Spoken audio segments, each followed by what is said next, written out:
चुप कराते हैं वो उनकी झोली में आ जाते हैं, वो फिर इनकी बोली बोलने लग जाते हैं। ये ऐसा हमारा प्रधानमंत्री, जैसे पीछे भी चाहे अटल बिहारी वाजपेयी थे, चाहे कन्यादान स्कीम की बात हो, चाहे ट्रैक्टर को गड्ढा बनाने की बात हो, चाहे कोई हरिजन चौपाल बनाने की बात हो, जो जितने काम। चौधरी ओम प्रकाश चौटाला, चौधरी ओम प्रकाश चौटाला, भाई अभय सिंह चौटाला, भाई अभय सिंह चौटाला, अजीज करण चौटाला, अजीज करण चौटाला। जिन्हों के आप दुनिया की अद्धी आबादी कहने महिलावां जोड़न का काम किया है, मैं उन्होंने इतने पहुंचने से बहुत स्वागत करता श्रीमती सुनैना चौटाला जी और पार्टी के बहुत ही सीनियर चौधरी भागीराम जी, जसवीर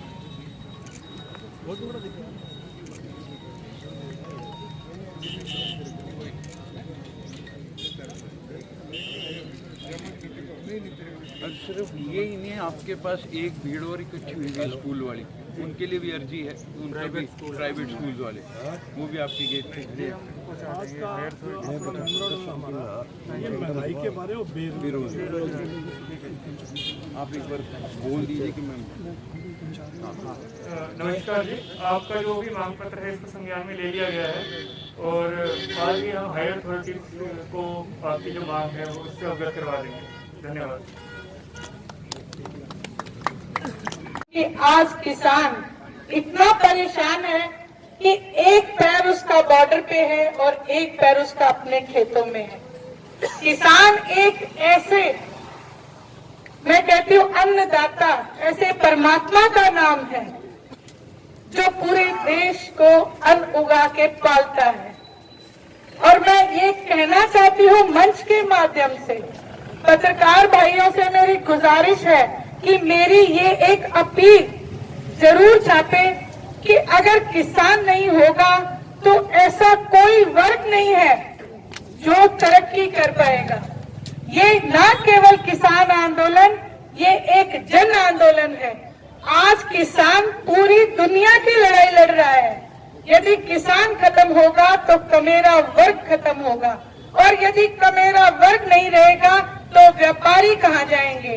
व्यापारी नहीं रहेंगे तो आप सोचो हमारे आने वाले बच्चों का भविष्य क्या होगा। तो मेरी सबसे अपील है, हर वर्ग से हाथ जोड़ के ये अपील है कि अपने बच्चों की, अपने आने वाली पीढ़ी की, नस्ल की ये जो लड़ाई है इसमें आप किसानों का सहयोग करें, दूर ना बैठे रहें, क्योंकि ये आग जो लगी है, इस आग की आंच आप तक आते देर नहीं लगेगी। जो गेहूं आज हमें ठीक रेट में मिल रही है वो गेहूं पैकेट में बंद होके बहुत महंगे रेट पे 1 किलो 300 रुपए तक मिलने के भी आसार हैं। आप इस देश की स्थिति को समझते हुए आप सब लोग साथ दें।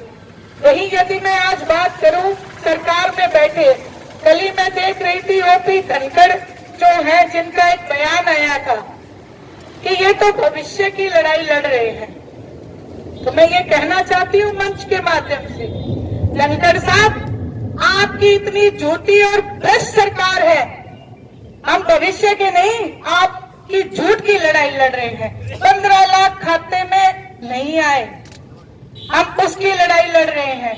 जीएसटी काले धन के नाम पे, और न जाने कहते ना बेटी बचाओ बेटी पढ़ाओ के नाम पे न जाने कितने घोटाले, अब कहती हूँ कोविड के नाम पे भी आपने जो हमें झूठ पे झूठ बोले हैं और जो आपने भ्रष्टाचार फैलाया है, हम उसके खिलाफ लड़ाई लड़ रहे हैं।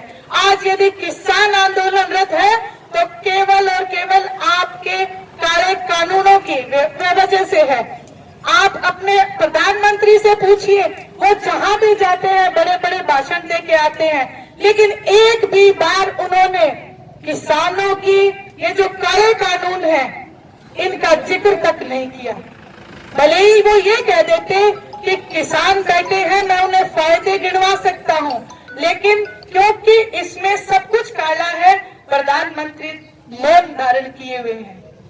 लेकिन आप सब लोगों की मजबूती और दृढ़ता को देखते हुए मैं ये कह सकती हूँ, जहाँ महिला शक्ति भी कंधे से कंधा मिला के साथ खड़ी है, हर हरियाणा की महिला आज आंदोलनरत है, क्योंकि उसे रसोई देखनी है, उसे अपने बच्चे का भविष्य देखना है, उसने अपने पति का सुहाग देखना है।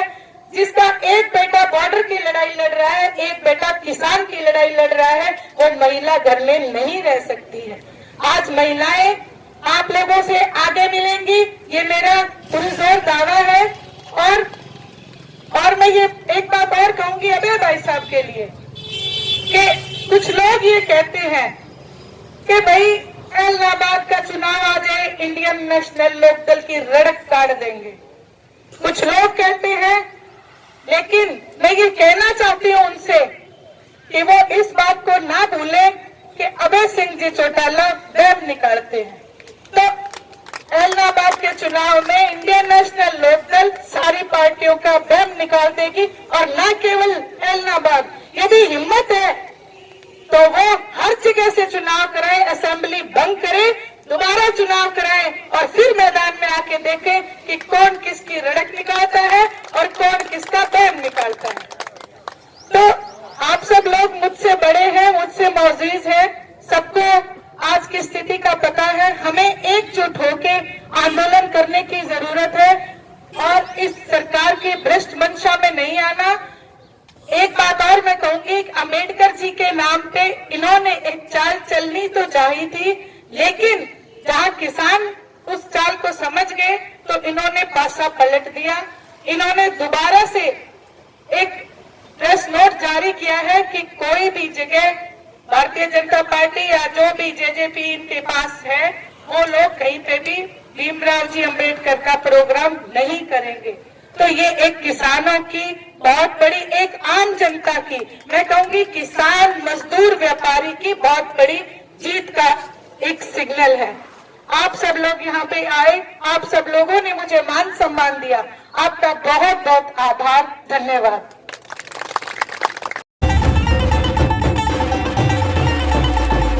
समय का पहिया घुमा के अब एक नई शुरुआत करिए, इस देश की सुनहरी धरती में नई जान भरिए, खिलखिलाते खेतों में खुशियों की बरखा करिए, अपने खेतों की फसलों से देश खुशहाल करिए। बेलारूस ट्रैक्टर, हाँ बेलारूस ट्रैक्टर, तकनीक विदेशी है, इसे देश के रंग में रंगिए, बेलारूस ट्रैक्टर का सब मिलके स्वागत करिए। बेलारूस ट्रैक्टर, तकनीक विदेशी, दिल देसी।